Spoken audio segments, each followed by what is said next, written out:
Moi je m'y mêle avec Lolo.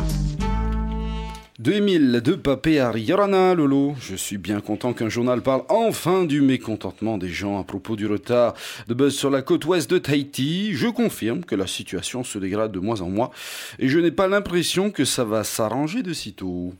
Bonjour Émile, bonjour à tous. Tahiti Info lance un joli pavé dans la mare de nos habitudes avec cette question de la ponctualité des bus qui nous fait lorgner du côté de la côte ouest de Tahiti. Le constat fait par notre auditeur et par le journal n'est pas marginal.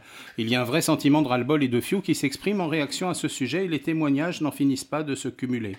Beaucoup dénoncent les arrêts intempestifs et sauvages pour faire monter ou descendre des gens qui seraient plus ou moins copains ou famille avec le chauffeur, mais en revanche, quand il s'agit de touristes au bord de la route, le bus ne s'arrête pas. Beaucoup approuvent ces arrêts en dehors des zones prévues parce que ça leur évite de marcher longtemps en bord de route vers le prochain arrêt, sachant que de toute façon, c'est tonton Tino qui conduit et qui s'arrêtera puisqu'on est fétis.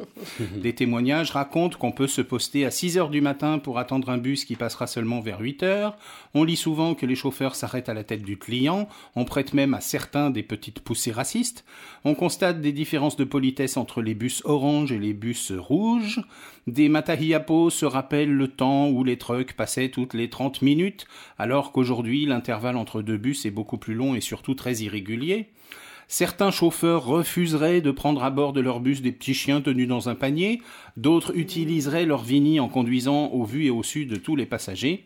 Et, d'une manière générale, le reproche qui revient souvent en effet et qui a sûrement motivé cet article, c'est l'absence totale de régularité et de ponctualité. Alors bien sûr, Willy Chung-sao, le patron des bus de la côte ouest, ne nie pas et promet de mettre les moyens pour améliorer les choses très rapidement, quitte à rajouter des bus. Il promet un départ toutes les 5 minutes. Un débat qui nous ramène inévitablement vers d'autres problématiques, comme celle du réseau routier, puisque si en théorie certains rêvent d'une voie de circulation réservée au transport en commun, c'est oublier un peu vite que nous ne sommes pas sur le boulevard Malesherbes à Paris, mais sur les 3 petits rubans de bitume de la route de ceinture de Tahiti, et que ce n'est carrément pas envisageable. La nostalgie des trucks chers aux anciens n'a rien à voir dans cette histoire. Les trucks comme les bus sont tributaires du trafic de plus en plus saturé. Cette question pose encore et toujours le problème de la rigueur. Une notion impopulaire qui semble inapplicable au pays du fiou.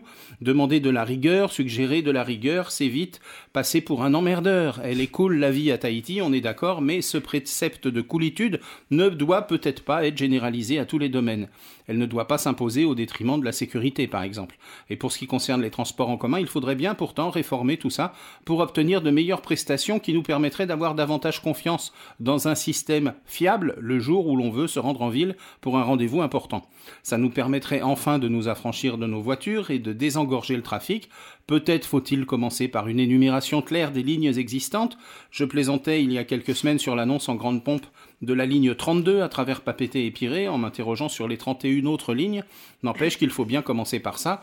Coller à chaque panneau d'arrêt de bus le numéro de la ligne, son trajet, l'intervalle moyen entre 2 passages et les horaires du premier et du dernier bus.